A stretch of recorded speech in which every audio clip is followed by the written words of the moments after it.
Hi friends, welcome to Sozy's kitchen and my family వ్లాగ్స్లో ఈరోజు ఒక మంచి వ్లాగ్తో మీ ముందుకు వచ్చేసా. పోలి పాడ్యమి కదా, సో ఈరోజు మీ అందరికీ కూడా పోలి పాడ్యమి శుభాకాంక్షలు.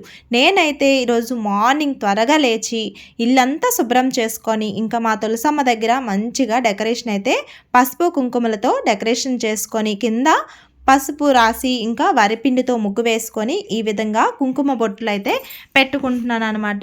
ఇంకా ఈ పోలి పూజ ఎలా అంటే, ఉమ్మడి కుటుంబంలో చిన్న కోడలైన పోలి దైవభక్తితో పాటు సహనశీలి. అత్తగారు అహంకారంతో పోలిని పూజ చేయనిచ్చేది కాదు. కార్తీక మాసంలో పోలిని తప్ప మిగిలిన కోడళ్లతో నదికి వెళ్ళి దీపాలు వెలిగించుకొని పూజలు చేసుకునేది. పోలి మాత్రం అత్తగారు తోటి కోడళ్ళు వెళ్ళగానే పెరట్లో పత్తి చెట్టు నుంచి కాస్త పత్తి తీసుకొని కవ్వానికి ఉన్న వెన్నను తీసి పత్తికి రాసి దీపం వెలిగించేది. ఆ దీపం ఎవరికంటా పడకుండా దానిపై బుట్ట బోర్లించేది. చివరికి మార్గశిర శుద్ధ పాడ్యమి రోజు ఇంటి పనులు పూర్తి చేసుకొని కార్తీక దీపం వెలిగించింది. మిగతా వారంతా నివ్వెరపోయారు. పోలి భక్తికి మెచ్చిన భగవంతుడు తన శరీరం స్వర్గానికి తీసుకొని వెళ్తాడు. కార్తీక అమావాస్య మర్నాడు వచ్చే పాడ్యమి రోజు పోలి కథను చెప్పుకొని ఈ విధంగా పూజ అయితే చేసుకుంటారు. నాకైతే ఈసారి మా అమ్మ వాళ్ళైతే చాలా గుర్తొచ్చారనమాట. ఎందుకు అంటే మా స్కూల్ టైం కానీ కాలేజ్ టైంలో కానీ అసలు నేను ఎప్పుడు మిస్ అయ్యేదాన్ని కాదు. ఇంకా మా అమ్మ మార్నింగే 2కి 2:30కి అలా లేచేసి మాకు 3 కల్లా ఇంకా మేము సింహాచలం వెళ్ళిపోయే వాళ్ళం.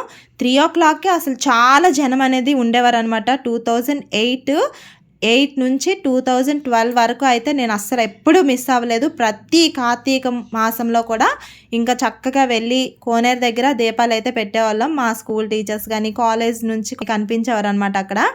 ఇంకా చాలా మంచిగా అనిపించేది, ఎందుకంటే అంత మార్నింగ్ వెళ్ళేవాళ్ళం. ఆ తర్వాత అయితే నేను వెళ్ళడం మానేశాను.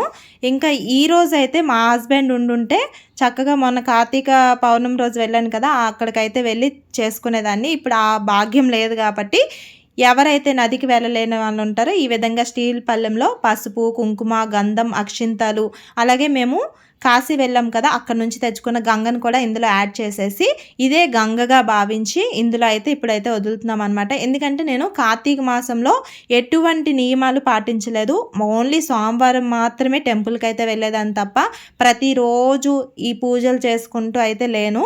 అందుకోసం అని చెప్పి ఈరోజే నేను 31 ఒత్తు ముట్టించేస్తున్నాను అనమాట. ఇప్పుడు మనకి నెల రోజులు 30, అలాగే విఘ్నేశ్వరునికి 1 ఒత్తు కాబట్టి ఇంకా 31 ఒత్తు అయితే నేనైతే వెలిగించుకొని ఈ విధంగా చక్కగా పూజ అయితే కంప్లీట్ చేసుకున్నాను. ఈ పూజ అంతా అయిపోయిన తర్వాత ఇంకా మా పిల్లలకి ఇంకా రెడీ చేయాల్సి ఉంటుంది కదా, సో వాళ్ళ కోసం అయితే ఇంకా బిజీ అయిపోతుంది అనమాట. ఇంకా మార్నింగ్ అయిపోతుంది. ఈ విధంగా మా తులసమ్మ దగ్గర అయితే పూజ అయితే కంప్లీట్ చేసుకున్నాను. ఇంకా మార్నింగ్ అయిపోతుంది కాబట్టి ఇంకా పిల్లలకు కూడా లేపేసి రెడీ చేసేసాను. ఎందుకంటే ఇద్దరికి ఒకేసారి రెడీ చేయాలి. అప్పుడైతే తను ఉంటే హెల్ప్లా ఉండేది. ఇప్పుడు తను లేడు కాబట్టి ఇద్దరికి ఒకేసారి రెడీ చేస్తాను. రిస్తాకి ఇప్పుడు టైమింగ్స్ మార్చారు. ఫస్ట్ డే వెళ్తుంది చాలా రోజుల తర్వాత. దీనికి 7:15కి రిస్తా బస్సు, 7:30కి వర్స్తా బస్సు అనమాట. ఇంకా టైం లేదు కదా, అందుకని చెప్పి ఇద్దరికి ఒకేసారి రెడీ చేసేసాను. ఇంకా మార్నింగ్ అయితే డ్రై ఫ్రూట్స్ ఇస్తాను కదా, నార్మల్గా డ్రై ఫ్రూట్స్ అయితే ఇచ్చాను. నార్మల్ ఎగ్స్ కూడా ఇస్తాను, బట్ ఈరోజు అయితే ఇంకా పూజ చేశాను కదా అని చెప్పి ఎగ్స్ అయితే ఇవ్వలేదు. రాగి దోశ అయితే వేసాను అనమాట టిఫిన్కి. ఇంకా ఫ్రూట్స్ బాక్స్లో ఫ్రూట్స్కి అనారు పెట్టేశాను. ఇంకిద్దరు కూడా స్కూల్కి అయితే వెళ్ళిపోయారు. ఇంకా వరుస డైలీ స్కూల్కి వెళ్ళినప్పటికీ 7:30 అలా అవుతుంది కాబట్టి ఇంకా నాకు మంచి టైం అనమాట. ఇంకా మార్నింగ్ అలాగా వాకింగ్ అయినా చేసుకుంటూ ఇలా టెంపుల్కి అయితే వెళ్తాము రోజు కూడాను. ఒక్కొక్కసారి స్నానం చేయకపోతే మరి ఇంకా క్యాన్సిల్. ఒకవేళ స్నానం తనతో పాటు చేసుకున్నాను అంటే ఇంకా చక్కగా టెంపుల్కి అయితే వెళ్తాం అనమాట. ఇంకా నేను మా ఫ్రెండ్ అలా టెంపుల్కి వెళ్ళి చక్కగా దీపం అన్నీ పెట్టుకొని ఇంకా అక్కడ నుంచి రోజు కూడా వాకింగ్ చేసుకుంటూ వస్తాము. ఇంకా వీళ్ళైతే మాకు రోజు కనిపిస్తారు. రోజు ఏదో ఒక ఫోటో అంటూ మాకైతే ఇంకా ఫోటోలు తీసుకుంటా అనమాట. మమ్మల్ని తుడిచినట్టో లేకపోతే ఏదో ఒక రకంగా మొక్క నాటినట్టో ఏదో ఒక రకంగా వాళ్ళకైతే ఫొటోస్ కావాలి. ఇంకా మేమైతే ఇంకా స్కూల్కి దించే టైం కదా, బాగా బుక్ అయిపోతాం. ఇంకా ఆఫ్టర్నూన్ లంచ్ కోసం కొంచెం సేపు రెస్ట్ తీసుకొని ఇంకా సింపుల్గా ఈరోజైతే రైస్ ఇంకా తాలింపు అయితే ముందే పెట్టేశాను. పాలకూర పప్పు అనమాట ఆఫ్టర్నూన్ లంచ్ కోసం.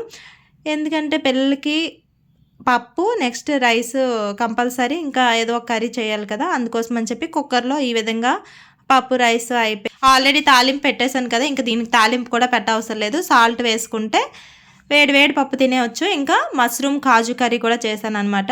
ముందు మష్రూమ్స్ కాజు అన్నీ ఫ్రై చేసుకొని చక్కగా టమాటా పేస్ట్ అన్ని కొట్టేసి వేసేసాను.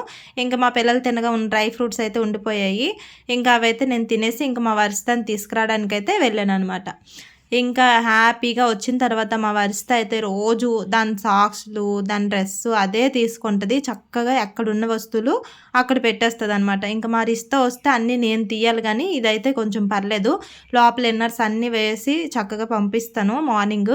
ఇంకా ఆఫ్టర్నూన్ లంచ్కి మష్రూమ్ కాజు కర్రీ పప్పు చేశాను కదా, పాలకూర పప్పు. ఇంకా దానికంట పాలకూర పప్పు అస్సలకే ఇష్టం లేదంట. సర్లే నీకోసమే కదా చేశాను అని చెప్పేసి ఇంకా మష్రూమ్ కర్రీ వేస్తే ఇష్టంగా మంచి నాకు చాలా ఇష్టం అని చెప్పేసి తింటుంది. ఇంకా ఇద్దరం కూడా తినేస్తున్నాము. ఎందుకంటే మా రిసి వచ్చినప్పటికి 2:30-3 అయిపోతుంది. అందుకోసం అని చెప్పి దానికి ఒక కప్పులో వేసేసి కరెక్ట్గా అయితే వంట చేసుకుంటున్నాము. ఎందుకంటే మళ్ళీ నైట్ రోటీయే తింటాం కదా, రైస్ తినాం. అందుకోసం అని చెప్పి ఇంకా నైట్కి కొంచెం కర్రీ అయితే ఉంచుకున్నాం అనమాట. సో ఇంకా మా రిస్తా కూడా స్కూల్ నుంచి వచ్చేసింది, 3 అయిపోతుంది. ఇంకా దానికి కూడా అన్నం తినిపించేసి నైట్కి అయితే ఈ విధంగా రోటీ అలాగే మష్రూమ్ కర్రీ ఇంకా ట్యూషన్ నుంచి వచ్చిన వెంటనే ఈ విధంగా అయితే తినిపించేసాను.